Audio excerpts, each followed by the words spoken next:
하겠습니다. 찬송가 325장 하심으로 주님 찬양합니다.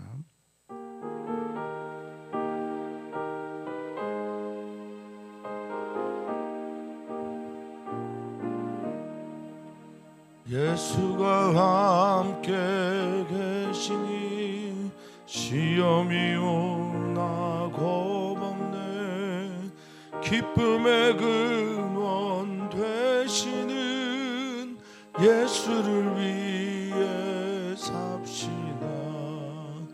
날마다 주를 섬기며 언제나 주를 기리고 그 사랑 안에 살면서 딴 길로 가지 맙시다. 이 세상 사는 동안에 주 이름 전파하면서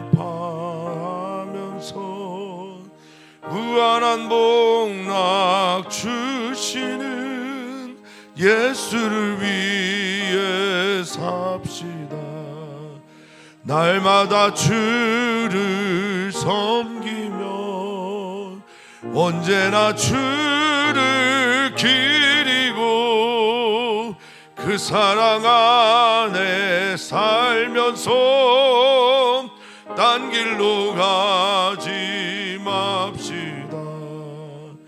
이 세상 친구 없어도 예수는 나의 친구니 불의한 일을 버리고 예수를 위해 삽시다.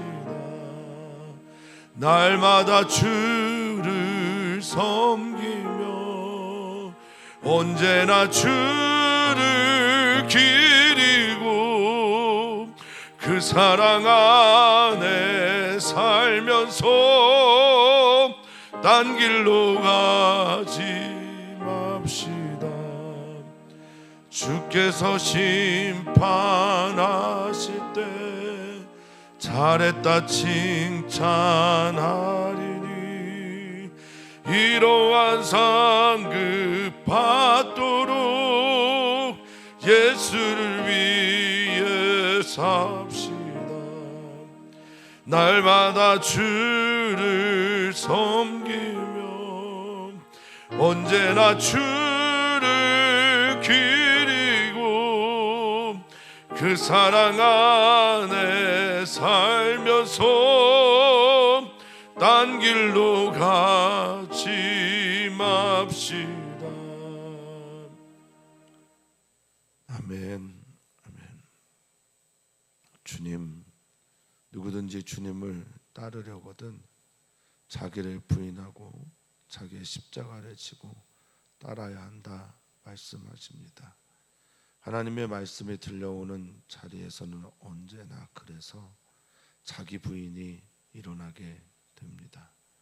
나로서는 할 수 없는 일들, 나로서는 알 수 없는 일들, 내 힘으로는 도저히 살아낼 수 없는 일들 앞에서 주님이 우리의 힘이 되어주시고 우리 삶의 이유가 되어 주시옵소서. 오늘 주님의 말씀 앞에 서는 주님의 사람들이 주님의 말씀을 듣는 은혜를 허락하여 주시고 들려올 때 깨달음과 함께 믿음을 더하여 주셔서 믿음으로 우리가 속해 있는 모든 곳에서 살아내는 역사를 이루며 나타나게 하여 주시옵소서. 예수님의 이름으로 기도하옵나이다. 아멘. 하나님 말씀 함께 봅니다. 하나님 말씀은 에스겔서 38장 14절에서 23절까지 말씀입니다. 함께 읽겠습니다. 인자야, 너는 또 예언하여 고객에게 이르기를 주 여호와께서 이같이 말씀하시기를 내 백성 이스라엘이 평안히 거주하는 날에 내가 어찌 그것을 알지 못하겠느냐. 내가 내 고국 땅 북쪽 끝에서 많은 백성 곧 다 말을 탄 큰 무리와 능한 군대와 함께 오되 구름이 땅을 덮음같이 내 백성 이스라엘을 치러 오리라. 고가 끝날에 내가 너를 이끌어다가 내 땅을 치게 하리니 이는 내가 너로 말미암아 이방 사람의 눈 앞에서 내 거룩함을 나타내어 그들이 다 나를 알게 하려 함이라. 주 여호와께서 이같이 말씀하셨느니라. 내가 옛적에 내 종 이스라엘 선지자들을 통하여 말한 사람이 내가 아니냐. 그들이 그때 여러 해 동안 예언하기를 내가 너를 이끌어다가 그들을 치게 하리라. 그날에 곡이 이스라엘 땅을 치러 오면 내 노여움이 내 얼굴에 나타나리라. 주 여호와의 말씀이니라. 내가 질투와 맹렬한 노여움으로 말하였거니와 그날에 큰 지진이 이스라엘 땅에 일어나서 바다의 고기들과 공중의 새들과 들의 짐승들과 땅에 기는 모든 벌레와 지면에 있는 모든 사람이 내 앞에서 떨 것이며 모든 산이 무너지며 절벽이 떨어지며 모든 성벽이 땅에 무너지리라. 주 여호와의 말씀이니라.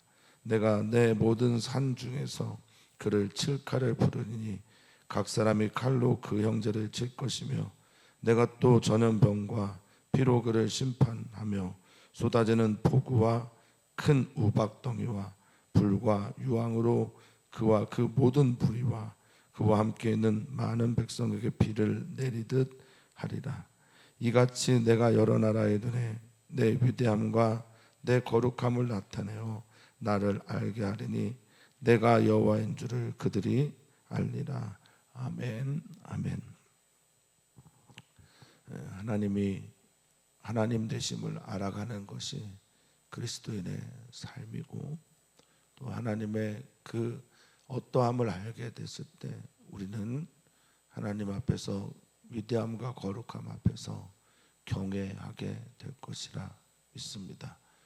우리는 우리가 바라보는 것이 전부인 양 살고 있으나 보이지 않는 세계에서 하나님께서 어떻게 일하고 계신지를 우리는 믿고 또 알아야 할 것이라 여겨집니다. 하나님은 우리의 눈에 보이지 않는 세계에서도 주인이시며 우리의 눈에 보이지 않는 세계에서도 우리의 삶을 이끌어 가시며 또 인도하시는 분이 하나님이십니다. 역사의 주관자가 되시는 하나님은 아놀드 토인비가 말하는 것처럼 눈에 보이지 않는 영적인 역사 그 속에서 그 눈에 보이지 않는 영적인 역사까지 이끌어 가시는 분이 하나님임을 믿습니다. 오늘 하나님은 우리에게 하나님이 어떠한 분이라 말씀하실까요? 그 하나님을 믿는 우리들은 믿음을 통해서 하나님을 알게 되고 말씀을 통해 들려오는 하나님이 어떠한 분인지 말씀하실 때 그것을 나의 하나님 삼고 나의 하나님 됨을 고백하며 그렇게 우리들의 삶 속에서 승리하였으면 좋겠습니다.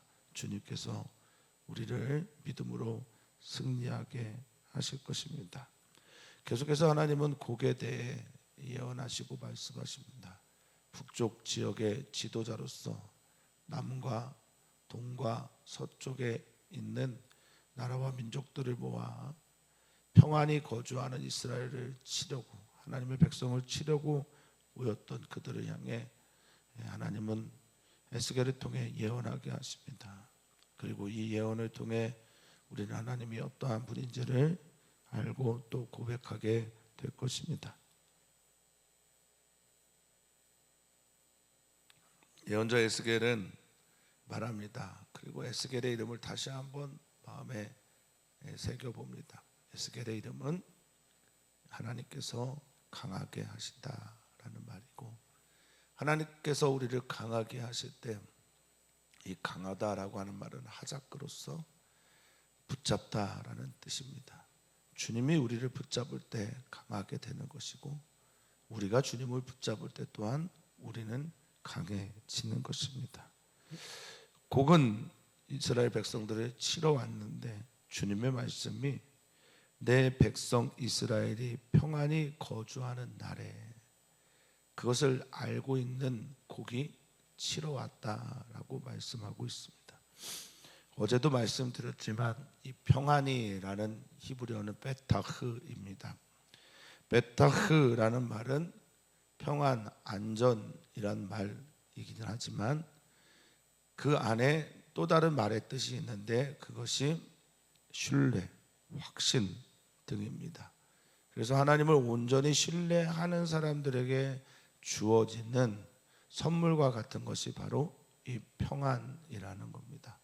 어거스틴도 말했지만 사람이 하나님 향하도록 지음을 받았기에 우리가 그분 안에 거할 때까지는 우리에게 평안은 없습니다 라고 한 것처럼 불안을 기본값으로 살고 있는 인간들에게 하나님의 평안은 하나님을 믿는 것에서부터 비롯된 겁니다. 하나님을 신뢰하셨으면 좋겠습니다.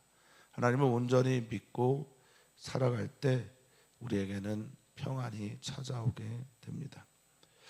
내 백성 이스라엘이 평안히 거주하는 날에 그것을 알고 그것을 알면서도 하나님의 땅 백성 향해 공격해오는 이가 바로 이 곡입니다. 어제도 말씀드린 것처럼 곡은 정확하게 누군지를 알지 못하지만 하나님의 백성들을 치고 또 하나님의 뜻에 대항하는데 때로는 하나님의 도구로 사용되는 민족들, 나라들을 대표하는 것이 아닌가 그렇게 정리가 됩니다. 자, 그들은 자신의 힘을 신으로 여기는 자들이기 때문에 그들이 모을 수 있는 무리들을 모아 들어옵니다. 그런데 그들은 말을 탄 사람들입니다. 당시에 기병, 이 기병대는 힘을 상징하는 것이었고 말도 많은 것이 그들의 힘을 드러내는 것이었습니다. 그리고 능한 군대라고 하는데 여기에 이 능하다라는 말은 15절에 능하다라는 말은 뭐 어떤 실력이나 힘이나 전쟁을 잘하는 그런 뜻도 있지만 라브라는 히브리어를 써서 풍성한, 많은, 그리고 늘리는, 점점 증가하는 이런 뜻을 가지고 있습니다. 그러니까 말과 또 말을 탄 무리와 그리고 풍성하게 많은 군대가 함께 옵니다. 그것을 보면 이런 것 같다라고 말하고 있습니다. 구름이 땅을 덮는 것 같다. 땅을 완전히 그 무리와 때로 덮은 것처럼 많은 이들이 내 백성 이스라엘을 치러 온다라고 말합니다. 자, 주님은 말씀하십니다. 끝날에도 마지막 때에도 이런 일이 있을 것이다. 근데 주님께서 평소와는 다른 양태로 말씀을 하십니다. 마지막 때에는 평소에는 17절에도 나오지만 지금은 16절 얘기를 하고 있지만요. 평소에는 선지자들을 통해서 하나님의 도구처럼 이 곡과 같은 나라와 민족들을 쓰십니다. 하나님이 때로는 아수르를 쓰기도 하시고 블레셋을 쓰기도 하시고 그리고 바벨론을 쓰기도 하시는데 이 마지막 날에는 조금 다릅니다. 이 끝날에도 하나님께서 그들을 이끌어 오는 것처럼 여깁니다. 그렇죠? 그리고 이끌어서 나의 땅을 치게 되는 것처럼 그렇게 말씀하십니다.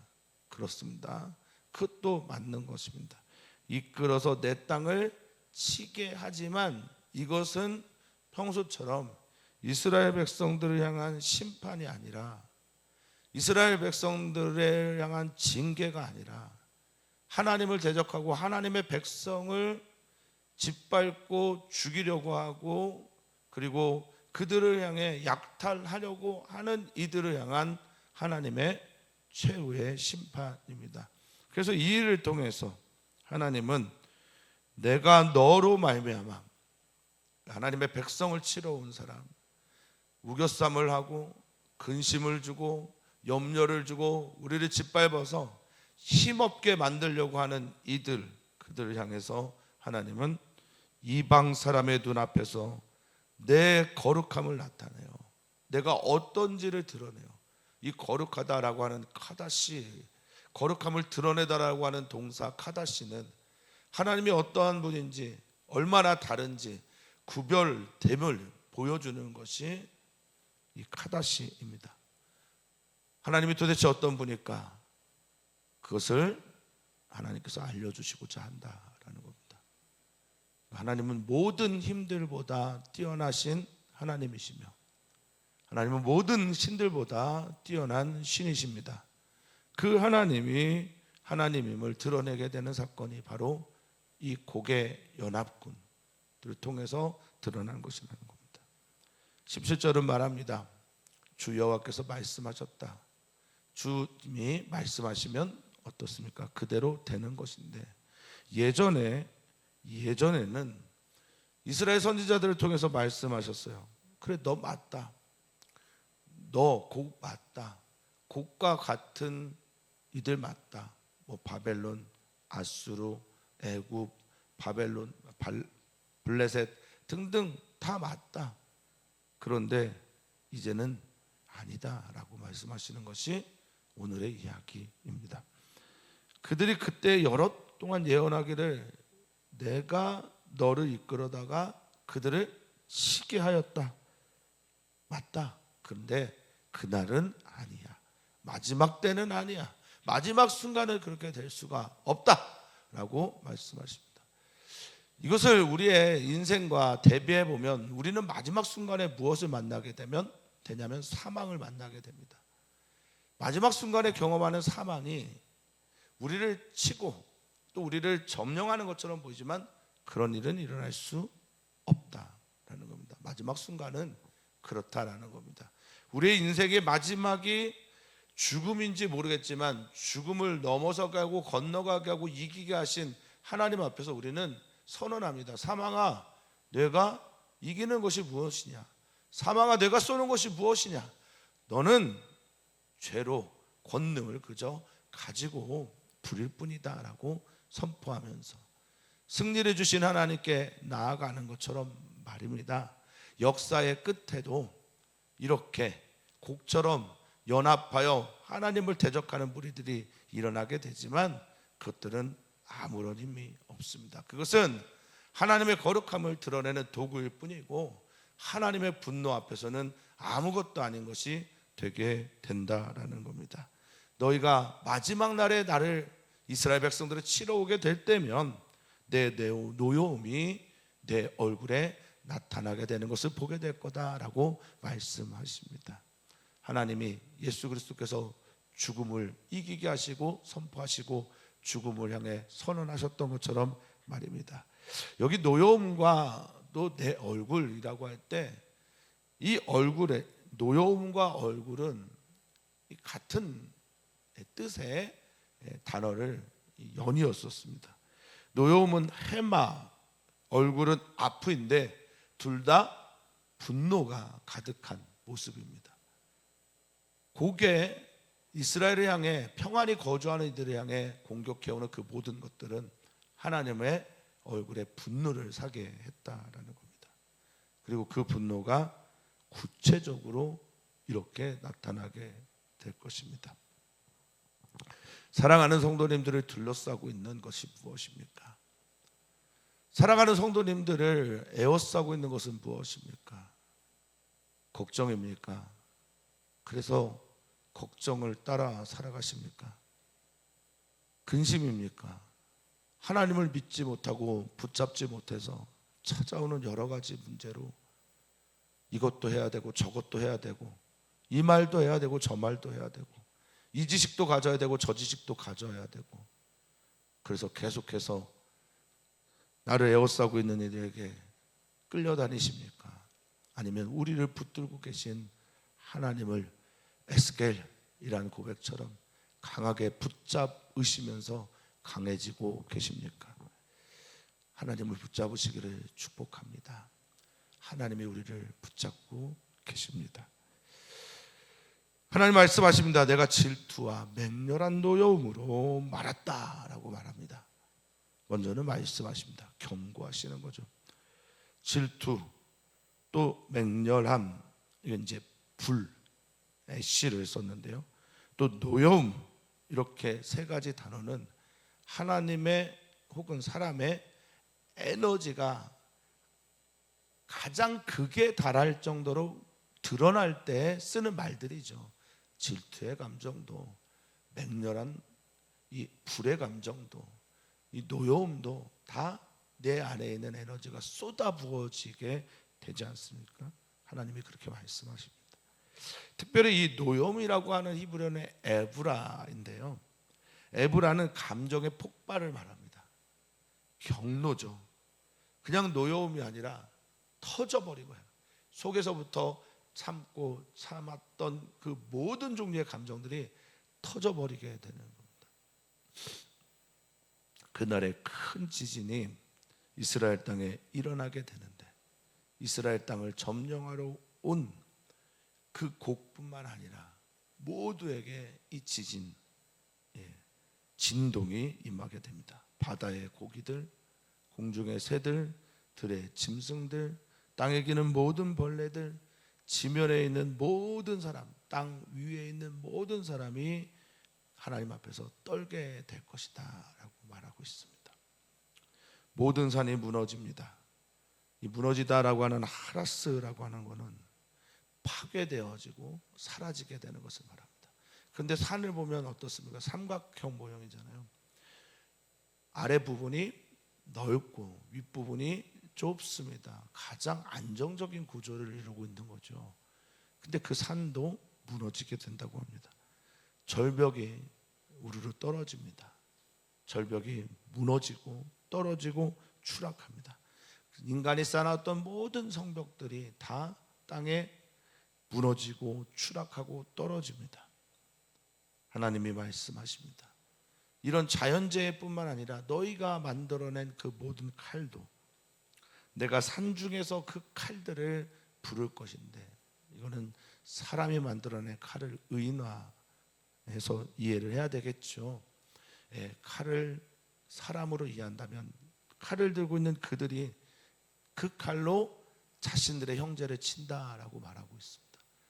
이 연합군 안에 자중질환이 일어나는 겁니다. 불안하고 떠니까 피아를 식별하지 못하는 거야. 그리고 아군이 누군지 적군이 누군지도 알아보지 못하게 되는 겁니다. 사람이 두려움에 떨면 그렇습니다. 거기에 하나님께서 역사를 심판하실 때 쓰셨던 모든 종류의 것들이 함께 합니다. 전염병, 이 데베르라고 하는 역병이죠. 그런데 이 데베르라고 하는 역병이 한번 돌면 그 결과가 파멸입니다. 전염병, 그것이 곧 그들의 파멸입니다. 피로 그를 심판하며 쏟아지는 폭우, 큰 우박덩이, 이 우박덩어리 플러스 에벤, 그러니까 우박이 돌같이 내리는 거예요. 하나님의 불심판, 유황, 불의 심판으로 인해서 다 녹아버린, 그 녹게 하는 그 모든 것들이, 그와 그 모든 무리, 곡과 함께 왔던 말을 탄 모든 무리, 그와 함께 있는 연합군들, 모든 백성들에게 어떻게 해요? 비를 내리듯, 그 비가 내려지게 되면 그 폭우에 맞을 수밖에 없는, 우산도 소용없고 그 비를 막는 피할 바위도 소용이 없고 동굴도 무너져서 갈 데도 없고 피난처라고는 하나도 없는 그런 곳에 무방비 상태로 쏟아지게 될 것이다 라고 말하고 있습니다. 곡은 또 곡을 비롯한 곡과 같은 행동을 하는 민족과 나라와 사람들은 또 당연하게 이길 거라 착각하며 약하디 약한 하나님의 백성, 거기에는 성벽도 없고 또 그들을 막아서는 요새도 없지만 평안히 염려 없이 사는 것처럼 보이는 이스라엘 백성들을 또 우리가 점령할 수 있겠구나, 저들이 또 죄를 지었으니까 심판하겠구나 라고 하면서 당연하게 달려올지 모르겠지만 마지막 날에는 그렇지 않다라는 겁니다. 마지막 날에는 그들이 그렇게 심판하러 왔다가 하나님의 분노 앞에서 이렇게 사라지게 될 것이다 라고 우리 주님은 말씀하고 있습니다. 역사 속에서 그렇다면 인간의 삶 속에서도 하나님은 그렇습니다. 인간이라고 하는 큰 바운더리 안에서의 나는 어떨까? 우리는 어떨까? 하나님은 우리의 하나님이 되어 주십니다. 하나님은 우리를 끝까지 지키시는 하나님이십니다. 이같이 내가 여러 나라 앞에서 무엇을 드러냅니까? 위대함, 까달이라고 하는데 위대하게 되다, 크다, 존귀하다, 아름답다. 그 위대하게 되어지는 하나님을 향해서 우리는 무엇을 해야 할까요? 무엇을 하시면서 오늘을 보내시겠습니까? 찬양해야죠. 감사해야죠. 그리고 우리의 삶을 그분께 의탁드려야 합니다. 하나님, 내가 알지 못하는 찾아오고 있는 내게 여러 어려움들을 주님께 의탁합니다. 보이는 것과 보이지 않는 세계를 통치하시는 하나님을 내가 믿습니다. 아멘. 그렇게 찬양하며 기도하셨으면 좋겠습니다. 또한 주님의 거룩함을 나타낸다라고 말씀하십니다. 하나님만이 하나님 되시는 일들을 그렇게 악의 세력을 정의와 공의로 심판하시면서 드러내시겠다. 그래서 어떻게 된다는 겁니까? 나를 알게 된다. 주님의 높고 위대하심을, 주님의 거룩하심을 알게 됩니다. 내가 여호와인 줄 그들이 알게 될 것이다. 경험을 통해서 눈으로 보는 것뿐만이 아니라 삶에서 느끼면서 하나님을 알게 될 것이다 라고 말씀하십니다. 사랑하는 성도님들에게 오늘의 하나님은 어떤 하나님이십니까? 오늘의 하나님은 하나님의 위대함을, 거룩함을 그 누구에게도 빼앗기지 않는 분이며, 그 하나님은 역사의 주관자가 되시는 섭리의 하나님이십니다. 그 하나님을 향해 우리의 기도와 우리의 마음을 쏟아붓는 시간이 되시기를 축원하고 축복합니다. 오늘 우리는 기도합니다. 우리 청년들과 이주민들을 위해 기도합니다. 우리의 이주민들, 이곳에 와서 나그네로 살아가고 있는 이들을 위해 기도해 주시고, 이 무더운 여름에 그들의 삶이 무너지지 않도록 주께서 지켜주시도록 기도해 주시면 감사하겠습니다. 청년 수련회를 앞둔 청년들을 위해 기도하는 날입니다. 우리 사랑하는 주님의 청년들이 새벽 이슬같이 어둠을 뚫고 나온 새벽에 사람들에게 촉촉함을 전해줄 수 있는 이슬과 같은 모습으로 이 시대를 살아내게 되기를 소망하고 기도합니다. 이들의 문을 열어주시고 길에 동행하는 하나님의 역사를 보는 수련회가 되게 해주시고, 기대하는 마음이 일어나도록 기도해 주시면 감사하겠습니다. 오늘은 정민 형제를 위해서 기도합니다. 큰 정민입니다. 정민이가 2026년에 주님을 깊이 만나고 정민이의 가족들, 특별히 아빠 이경호 형제가 주님께 돌아오는 역사가 있도록 기도해 주시면 감사하겠습니다. 한국에 들어와 있는 선교사들을 위해서 기도해 주시고, 그의 자녀 로이, 도연이, 시온이, 샘물이 위해서 기도해 주시면 감사하겠습니다. 이스라엘에 있는 강생물 선생님과 또 지아를 위해서도 기도 부탁을 드립니다. 임신 중에 있는 강민정 집사를 위해서 기도해 주시면 감사하겠습니다. 그의 몸과 마음을 지켜주시고, 여러 가지 두려움이 찾아올 때마다 그 두려움 연하여 주님께 더욱 가까이 가는 은혜 더하시도록 기도해 주시면 감사하겠습니다. 하나님 외에는 우리에게 소망이 없습니다. 하나님 외에는 내가 의지할 때도 없습니다. 하나님만에 더욱 붙들기를 원하오니 하나님도 우리를 붙잡아 주시옵소서. 하나님은 보이는 세계와 보이지 않는 세계의 모든 것들을 만드신 분이시기에, 또한 만들고 가만 보고만 계신 분이 아니시기에, 우리의 삶의 역사 속에 찾아오셔서 주님의 일들을 나타내 주시옵소서. 우리 주 예수 그리스도의 이름으로 기도하옵나이다. 아멘.